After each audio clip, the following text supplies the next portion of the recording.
Nagpatupad ng class suspension ngayong araw ang 26 na LGUs sa Pangasinan dahil sa masamang panahon.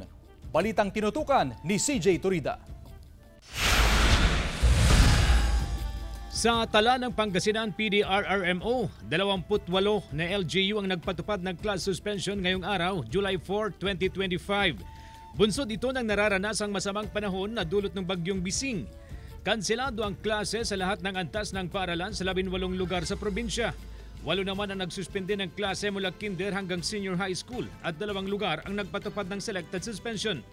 Ibinase ang class suspension sa Executive Order No. 66 para matiyak ang kaligtasan ng mga learner tuwing may kalamidad. Ang local chief executive, through the recommendation of local MDRRMO, ay pwedeng i-suspend or i-cancel ng LCE ang klase. Nagpatupad din ng class suspension sa iba pang lugar sa Hilaga at Gitnang Luzon. Ayon sa Pag-asa, asahan ng maulan na weekend sa Pangasinan. Pinapalakas kasi ng bagyong Bising ang habagat. Babalik ang normal weather system sa Lunes. Maulan na ating aasahan, lalo-lalo sa may parte ng weste ng Pangasinan. Saan natin na yung forecast rainfall natin dyan ay sa 100 to 200 mm.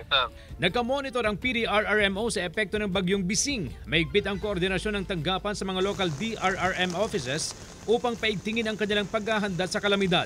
Pinag-iingat din ang mga mangingisda sa Pangasinan. Bagamat walang nakataas na gale warning, malalakas at matataas ang alon sa dagat kaya delikadong pumalaot. CJ Turida, One North Central Luzon.